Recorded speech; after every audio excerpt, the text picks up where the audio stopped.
आज हम बात करेंगे अभाज्य गुणनखंड विधि के बारे में, जो कि 10वीं क्लास के प्रश्नावली 1.2 का टॉपिक है।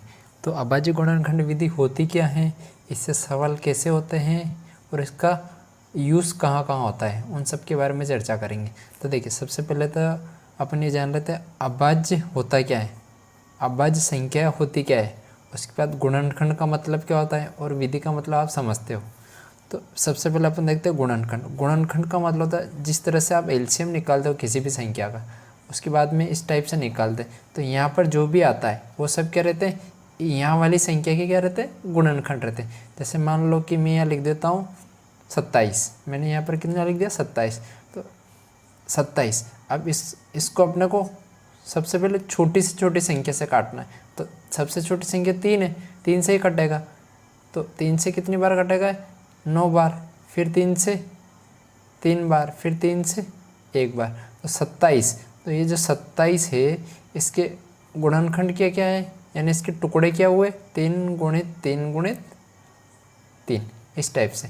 तो ये जो तरीका है, इस टाइप से ये जो तरीका है, इसी को अपन एलसीएम निकालना भी कहते हैं, गुणनखंड निकालना भी कहते हैं, या अंग्रेजी में फैक्टर निकालना। तो 27 के फैक्टर कौन कौन से, 3 गुणित 3 गुणित 3। ठीक है, यहाँ तक समझ में आया। अब अभाज्य संख्या है, तो अभाज्य संख्या होती क्या है, अभाज्य संख्या है।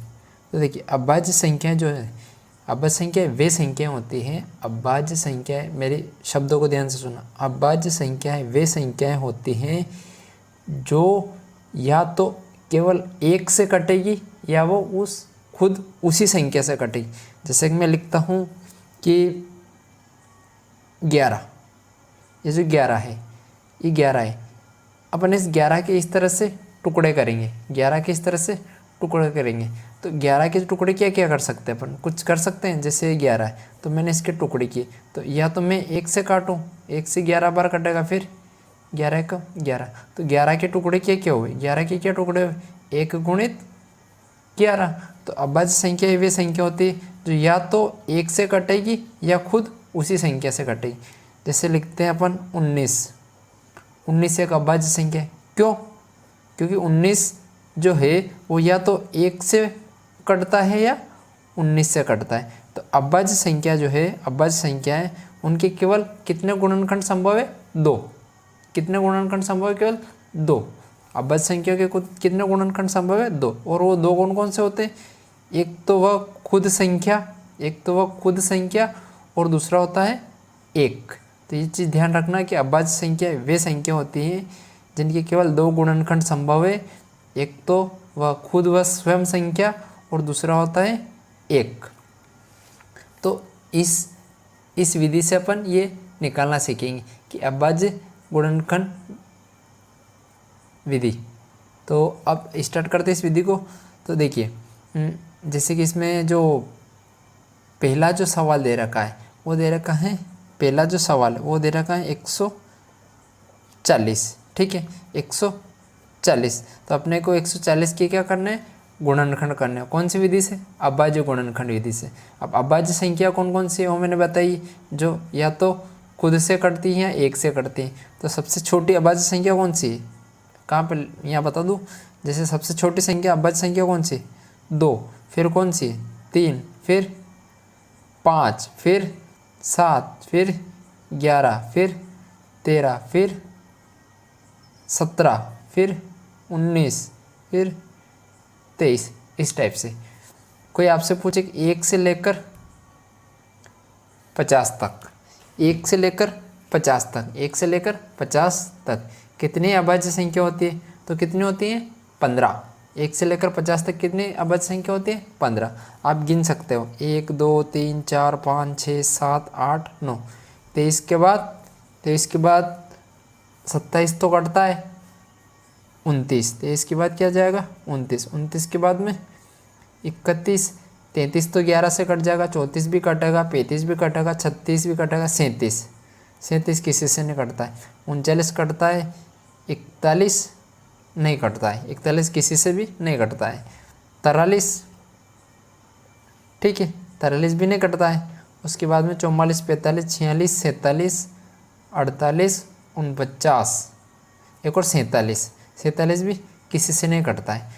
और 49 तो 7 से कटता है, और 50 तो 2 से भी कटता है, 5 से भी कटता है। तो ये गिन लीजिए, 1 2 3 4 5 6 7 8 9 10 11 12 13 14 15। तो 1 से लेकर 50 तक कितनी अभाज्य संख्या होती है?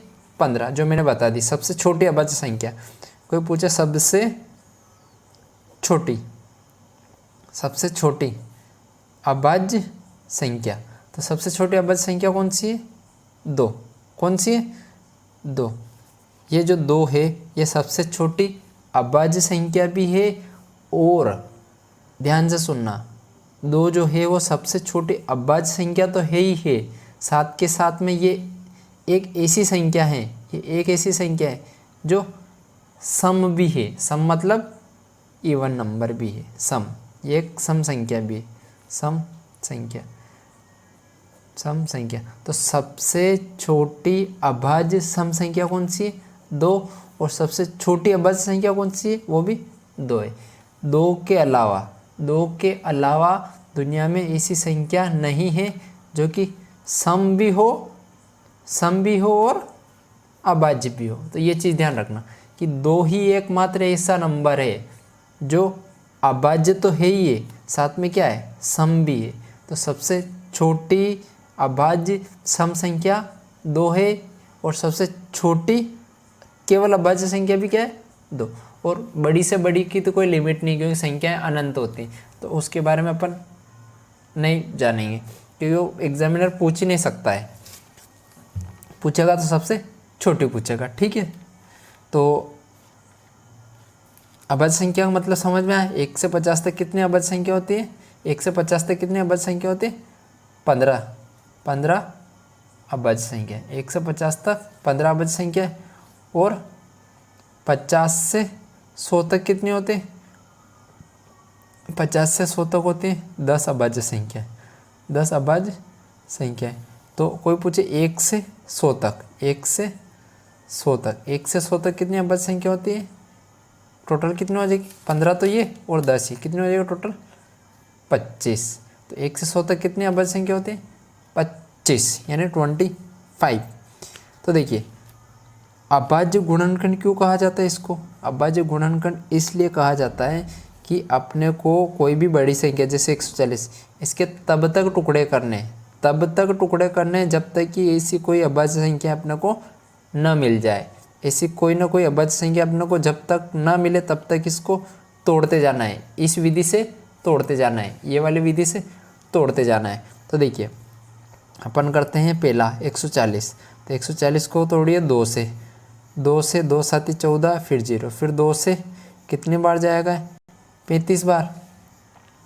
फिर 2 से तो जाएगा नहीं, क्योंकि ये तो विषम संख्या 2 से नहीं कटेगी।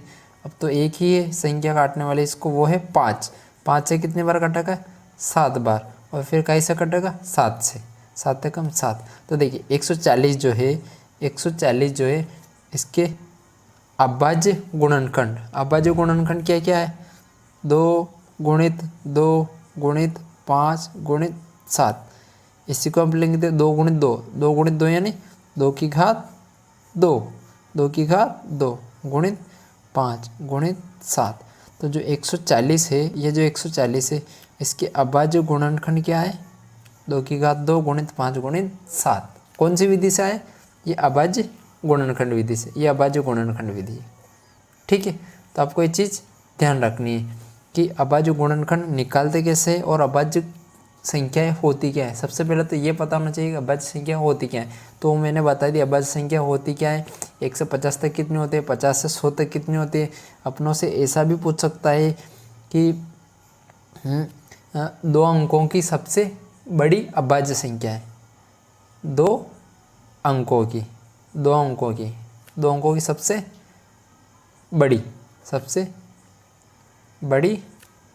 अभाज्य संख्या। तो 2 अंकों की सबसे बड़ी अभाज्य संख्या कौन सी? देखिए, 2 अंक मतलब 10 के बाद जो 10 है, आपका जो 10 है, ये 2 अंक है। 10 से लेकर कहाँ तक? 99 तक।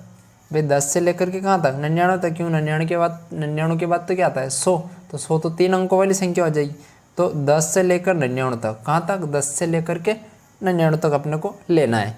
तो देखिए 99 जो है वो कौन सी संख्या है, वो एक भाज्य संख्या है, न कि अभाज्य संख्या है। 98 भी एक भाज्य संख्या है। 97 क्या 97 है क्या, नहीं, 97 कौन सी संख्या है, अभाज्य संख्या है। 97 कौन सी संख्या है, अभाज्य संख्या है। कैसे पता चलेगा कि 99 भाज्य है या अभाज्य संख्या है, तो उसके लिए देखिए अपने को चेक करना पड़ेगा। जैसे 99 है, 98 है, और एक और क्या लिखा था मैंने 97 है। तो देखिए अभाज्य संख्या जो होती है उसके केवल 2 गुणनखंड संभव है। कितने गुणनखंड संभव है, ओनली 2। अभाज्य संख्या कितने गुणन संभव है, ओनली 2। तो देखिए 99, क्या 99 1 से कटता है, भाई 99 1 से तो कटता है, हाँ कटता है। 99 3 से भी कटता है कि नहीं कटता है। तो 99 जो है, ये जो 99 है, ये 1 से भी कट रहा है, ये 3 से भी कट रहा है, ये 11 से भी कट रहा है, 11 99, ये 9 से भी कट रहा है, 9 से 11 बार कट जाएगा, और ये खुद 99 से भी कट रहा है। तो देखिए 99 के कितने गुणनखंड निकल गए, 1 2 3 4 5, ज़्यादा है, तो अपने तो कितने निकलने चाहिए, 2। अभाज्य संख्या के कितने गुणनखंड संभव है, 2, तो ये तो ज़्यादा है। तो ये कौन सी संख्या है, एक भाज्य संख्या है। 98 का भी आप बता सकते हो, 98 2 से भी कटता है, ये 98 2 से कट रहा है, उसके बाद खुद 98 से कट रहा है, ये 1 से भी कट रहा है, उसके बाद में क्या है 6 से कट रहा है, नहीं 6 से तो नहीं कट रहा है, 4 से भी नहीं कट रहा है। तो ये भी 2 से अधिक संख्याओं से कट रहा है, इसलिए ये भी कौन सी संख्या है, भाज्य संख्या है। लेकिन 97 को देखिए, 97 1 से तो कटेगा, 1 से तो हर संख्या कटती है। तो अपन कहाँ थे, 97 पर। कुछ वीडियो में कुछ दिक्कत आ गई थी, उसकी वजह से रुक गया था। तो ये जो 97 है, यानी 97 जो है, ये 2 अंकों की सबसे बड़ी अभाज्य संख्या है। ठीक है, 2 अंकों की सबसे बड़ी अभाज्य संख्या कौन से, 97। कारण क्या है, कारण ये है कि ये जो 97 है, 97 जो है, ये केवल या तो 1 से कटता है या खुद 97 से कटता है। इसके अलावा आप 97 को और किसी भी संख्या से नहीं काट सकते हो। ठीक है, यानी 97 के जो गुणनखंड है, 97 के जो गुणनखंड है वो क्या क्या है, या तो 1 या 97, केवल 2 ही गुणनखंड संभव है। तो 2 अंकों की सबसे बड़ी अभाज्य संख्या कभी पूछे तो 97, और 2 अंकों की सबसे छोटी अभाज्य संख्या पूछे तो क्या है, 11। 2 अंकों की सबसे छोटी अभाज्य संख्या कौन सी है, 11। वजह क्या है, वजह ये है कि 2 अंकों की भाई सबसे छोटी संख्या कौन सी होती है, 2 अंकों की सबसे छोटी संख्या, तो वो तो 10 होती है, क्योंकि 9 तो है, 9 जो है यानी 9 जो है वो तो 1 अंक की संख्या है। लेकिन 10, जैसे 10 आता है तो 2 अंक की संख्या शुरू हो जाती है। लेकिन 10 क्या है, 10 तो भाज्य संख्या है। क्यों है भाज्य संख्या, क्योंकि ये जो 10 जो है, ये 10 जो है, ये 2 से भी कटता है, 5 से भी कटता है, 1 से भी कटता है, और 10 से भी कटता है। यानी 10 के जो गुणनखंड है वो 1 2 3 4 गुणनखंड है। जबकि अभाज्य संख्या के तो कितने गुणनखंड संभव है, केवल 2 गुणनखंड संभव है। कौन कौन से, या तो 1 या खुद वह संख्या। इसलिए 10 कौन सी संख्या है, भाज्य संख्या है। लेकिन 10 के जस्ट बाद आता है 11। ये जो 11 जो है ये अभाज्य संख्या है। कौन सी संख्या है, अभाज्य। वजह क्या है, वजह ये है कि 11 या तो 1 से कटेगा या 11 से कटेगा। तो 11 जो है उसकी केवल 2 गुणनखंड संभव है, 1 और 11। इस वजह से ये अभाज्य संख्या है, और 2 अंकों की सबसे छोटी अभाज्य संख्या है। 1 अंक की सबसे छोटी अभाज्य संख्या कौन सी, 2। सबसे छोटी अभाज्य सम संख्या, यहाँ लिख देता हूँ मैं, सबसे छोटी अभाज्य सम संख्या कौन सी है, 2 है। देखिए ये चीज़ मैंने इसमें जो वीडियो में जो है वो मैंने सब इधर का उधर कर दिया है, मतलब कौन सी चीज़ कहाँ लिखनी है, तो वो तो आप तब ही नोट कर पाओगे जब मैं समझा रहा था, उस टाइम पे नोट करना पड़ेगा। आप बाद में नहीं नोट कर सकते, क्योंकि बाद में नोट करोगे तो सब कुछ भी समझ में नहीं आएगा। तो जब मैं बता रहा था आपको अगर नोट करना है तो उसी टाइम पे नोट करना, बाद में मत करना, क्योंकि बाद में नोट करोगे तो पता ही नहीं चलेगा 2 क्यों लिख रखा है, 11 क्यों लिख रखा है, 97 कहाँ से आया, ये 1 और 97 कैसा है, तो ये चीज़ें बाद में नहीं समझ में आएगी, तो नोट करना है तो साथ के साथ में नोट करते जाना है। ठीक है भाई। अब मैं आपकी किताब के सवाल उठाता हूँ। देखिए मैंने इतने सारे सवाल कर दिए थे, पर वीडियो में कुछ दिक्कत आ गई थी तो वो रिकॉर्ड नहीं हो पाए। मैं एक बार और कर देता हूँ। अब जो किताब के जो सवाल है, सवाल नंबर 1 तो मैंने बता दिया था। अब सवाल नंबर दूसरा, जो दूसरा है ये मैं बताता हूँ। तो देखिए सेकंड नंबर का जो है, सेकंड नंबर का वो क्या है, 156 यानी 157। तो 157 का अपने को क्या करना पड़ेगा, पोस्टमार्टम करना पड़ेगा इस टाइप से। तो सबसे छोटी संख्या से काटना है। क्या 156 1 से तो कटेगा, 2 से, हाँ 2 से कट रहा है। देखिए 2 7 14, 2 से कट रहा है, 2 7 14, 2 7 14 और 1 बचेगा तो 2 8 16। तो कितना बच रहा है, 78। फिर 2 से कट रहा है, हाँ कट रहा है, 2 3 6, 2 9 18, 39, 39 तो 3 से कटता है, 3 1 3, 3 3 9, 13, 13 तो केवल 13 से कटता है, 13 1 13। तो 156 के क्या टुकड़े हुए, 156 के टुकड़े क्या हुए, 2 गुणित 2 गुणित 3 गुणित 13, ये हुए टुकड़े। इसको अपन एक बार और लिख दें तो 156 को क्या लिख सकते हैं अपन, 2 की घात 2 गुणित 3 गुणित 13, इसका आंसर है। देखिए मैं थोड़ा टाइम लेकर के पढ़ाऊँगा, बाकी मैं एक एक चीज़ डिटेल में बता दूंगा। जो चीज़ आपने 6ठी क्लास में पढ़ी होगी उसका भी रिवीजन करवा दूंगा, लेकिन आपको ध्यान से पढ़ना है, सीखना है और समझना है, इतना सा ध्यान रखना। ये जो चीज़ें हैं कहाँ लिखी थी अभी हमने, ये वाली जो चीज़ें हैं, ये 1 से 50 तक 15 अभाज्य संख्या, 50 से 100 तक, ये कोई भी नहीं बताएगा लेकिन काम आएगी। तो ये चीज़ें हमेशा याद रखना। पर मैं बता रहा हूँ ताकि आपको डिटेल में पढ़ने को मिलेगा तो आपको चीज़ें ज़्यादा समझ में आएगी। तो 156 का तो अपन ने कर लिया। अब इसके बाद में जो है वो अपन करेंगे 5वां करवा देता हूँ मैं। थोड़ा 5वां जो है वो थोड़ा सा बड़े टाइप का सवाल है, थोड़ा सा कठिन टाइप का है, तो उसको करवा देता हूँ। 74 29, तो 74 29 को भी अपने को टुकड़े करने पड़ेंगे इस टाइप से। तो देखिए 74 29 जो है ये 3 से भी नहीं कट रहा है, 4 से भी नहीं कट रहा है, क्योंकि मैंने अभी यहाँ करके देख लिया था। कहाँ पे किया था, 74 29 वाला, ये वाला, ये डायरेक्ट कहीं से कटेगा, 17 से कटेगा। 17 से पहले किसी भी संख्या से नहीं कटेगा, तो इसको डायरेक्ट कहीं से काटना पड़ेगा, 17 से काटना पड़ेगा। चेक करना पड़ेगा, एक एक को चेक करना पड़ेगा। 3 से तो नहीं कट रहा है, 4 से नहीं कटा है क्योंकि लास्ट में 9 है। जो संख्या 4 से कटती है उनके लास्ट में क्या होना चाहिए, लास्ट के 2 अंक भी 4 से कटने चाहिए। 5 से तो कटना नहीं क्योंकि 5 के पहाड़ में 9 आता ही नहीं है। 6 से भी नहीं कटेगा, 6 के पहाड़ में कभी भी 9 नहीं आएगा लास्ट में। 7 से चांस बनता है लेकिन चेक करने पर मैंने देखा नहीं कट रहा है। 8 के पहाड़े में भी लास्ट में 9 नहीं आता है। 9 के पहाड़े में 9 आता है लेकिन 9 से ये नहीं कट रहा है। 10 से नहीं कटेगा, 11 से नहीं कटेगा। ऐसे मैंने चेक करते करते कहाँ तक किया था, 17 तक, लेकिन 17 से कट रहा है। तो देखिए 17 चौक 68, कितना बच रहा है 6, 17 चौक 68, 6 बच रहा है यानी 62, कितना बन गया 62। फिर 17 दूनी 34, 17 तिया 51, कितना 62 और 17 तिया 51। तो 62 में से अपन कितना कम करेंगे भाई, 62 में से अपन कितना कम करेंगे, 51 कम करेंगे, कितना आएगा 11, और पीछे क्या था 9।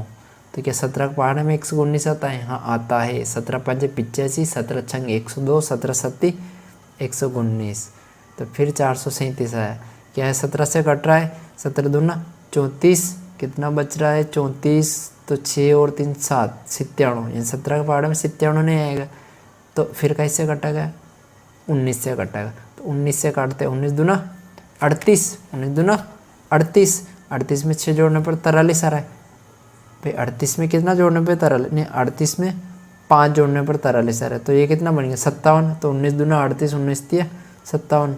अब 23, तो 23 से ही कटेगा, 23 से कम 23। तो इसके जो गुणनखंड है 74 29 के, वो क्या है 17 गुणित 19 गुणित 23। देखो यार पहाड़े तो कम से कम 20 तक याद होने चाहिए। अगर पहाड़े याद नहीं होंगे तो आप डायरेक्ट चेक ही नहीं कर पाओगे। मैं 17 तक क्यों पहुंचा 17 तक मैं डायरेक्ट चेक करता गया, नहीं कट रहा है छोड़ दिया, नहीं कट रहा है छोड़ दिया, लेकिन 17 ने जैसे ही काटा तो उसको ले लिया। फिर 17 तक नहीं कटा, 18 से कटेगा नहीं, 19 से ट्राई किया, 19 से कट गया। तो इस टाइप से फटाफट करना पड़ेगा, नहीं ये चीज़ें सब दिमाग में करने की है। तो ये हो गया। अब इसके बाद में जो है वो एक और है चौथे वाला, जो मैं थोड़ा शॉर्टकट तरीके से बता दूंगा। चौथा जो है वो है 5005। इसको शॉर्टकट तरीके से कैसे करना है, देखिए 5005 जो है इसको आप लिख सकते हो 1001 गुणित 5, 1001 गुणित 5। अब ये जो 1001 है, 1001 है, इसको अपन लिख सकते हैं 7 गुणित 11 गुणित 13। 1001 को क्या लिख सकते हैं 7 गुणित 11 गुणित 13, और लास्ट में कितना है गुणित 5। अब 7 गुणित 11 गुणित 13 1001 ही आता है। कैसे मान लें, तो ये चीज़ मुझे पता थी पहले से कि 1001 जो है वो 7 गुणित 11 गुणित 13 है। क्यों पता थी, क्योंकि ये जो नंबर है 1000 है ये काफ़ी ज़्यादा इम्पोर्टेंट है। तो ये याद रखना, किताब में दे भी रखा है कि 1001 जो है वो कई का गुणा करने पे आता है, 7 गुणित 11 गुणित 13 करने पे आता है। नहीं हो भरोसा तो कर लेते हैं, 7 में 11 का गुणा करना है, फिर जो है उसमें 13 का, तो 7 का 11 में करेंगे तो 77 गुणित 13 करना है। अब यहाँ पर भी शॉर्टकट गुणा करना है, 77 को लिख दो 70 प्लस 7, और इसमें गुणा का करना है 13 का। तो देखो 13 का 7 में करेंगे तो 13 5 85, 13 6 78, 13 7 91, और ये 0 प्लस 13 7 91।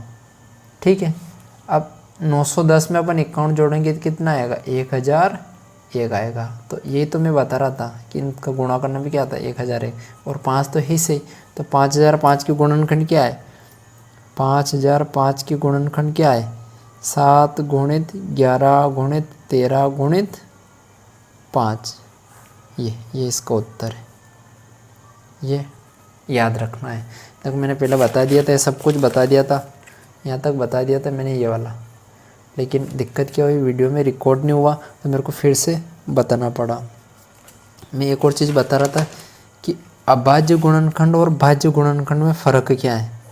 ठीक है, तो मैं यहाँ एक तरफ लिख देता हूँ, यहीं पे लिख देता हूँ मैं अभाज्य गुणनखंड, और ये लिख देता हूँ भाज्य गुणनखंड।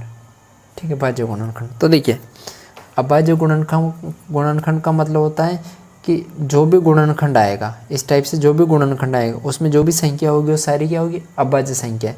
और भाज्य गुणनखंड का मतलब क्या होगा कि जो भी गुणनखंड आएगा उसमें ज़रूरी नहीं है कि सारी संख्या कौन सी हो अभाज्य संख्या हो। अपन चेक कर लेते हैं, जैसे कि कोई सी भी संख्या उठा लो आप, जैसे मैं ले रहा हूँ 144, मुझे 144 का चेक करना है, अभाज्य गुणनखंड भी निकालना है और भाज्य गुणनखंड भी निकालना है। तो देखिए यहाँ निकाल देता हूँ मैं 144 का, तो यह है 144। पहले अभाज्य गुणनखंड निकालेंगे, पहले 2 से काटना पड़ेगा, 2 7 14, फिर 2 दूना 4, फिर 2 से काटना पड़ेगा, 2 से कटेगा तो 36 आएगा, फिर 2 से कटेगा तो 18 आएगा, फिर 2 से कटेगा तो 9 आएगा, फिर 3 से कटेगा तो 3 आएगा, फिर 3 से कटेगा तो 1 आएगा।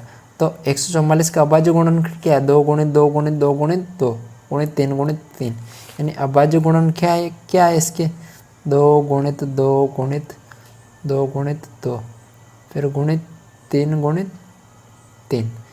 तो 2 2 2 कितनी बार 4, तो 2 की घात 4 गुणित 3 3 कितनी बार है 2, तो 3 की घात 2।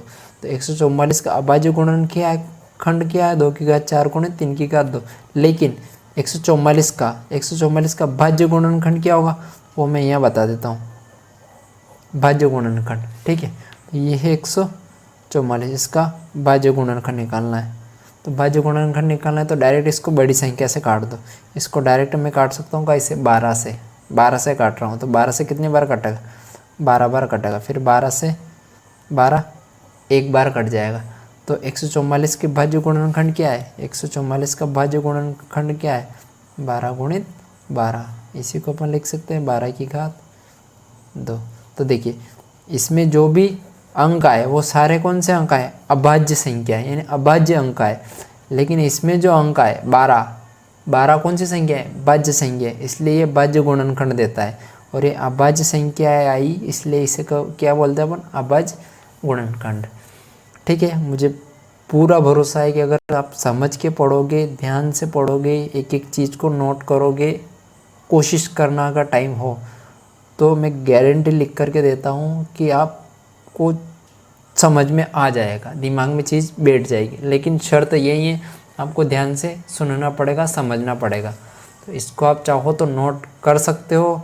नोट कैसे करना है मैंने बताया सही, कि साथ के साथ में लिखते जाना, क्योंकि मैं जैसी जगह मिलती है वहाँ पर हल कर देता हूँ, क्योंकि पेज का इशू रहता है। पेज, ये वाइट कलर वाले पेज थोड़े महंगे मिलते हैं, और रफ़ कॉपी में मैं पढ़ा नहीं सकता क्योंकि उसमें सही नज़र नहीं आएगा। तो ये यहाँ से शुरू किया था अभाज्य गुणनखंड विधि। उसके बाद में अपन ने इसके सवाल भी किए जो आपकी किताब के सवाल है। उसके बाद में इसके चारों सवाल अपन ने कर लिए हैं। एक मैंने तीसरे नंबर का सवाल छोड़ा है जो कि आप ट्राई करना हो जाएगा। उसको पहले आप 2 से तो कटेगा नहीं, उसको 3 से काटना, 3 से वो कट जाएगा। अब अगले वीडियो में जो अपन करेंगे, देखिए इतनी देर में केवल एक ही सवाल हो पाया है, लेकिन अगर आप ध्यान से पढ़ोगे तो जो भी मैंने पढ़ाया सारा दिमाग में बैठ जाएगा। तो ज़्यादा पढ़ना है, लेकिन शांति से पढ़ना है, जल्दबाजी में नहीं पढ़ना है।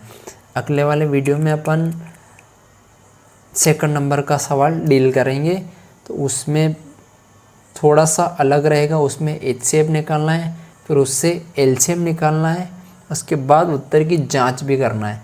तो वो अपन आराम से करेंगे, वो मैं नेक्स्ट वीडियो में समझा दूंगा। तब तक के लिए बाय बाय।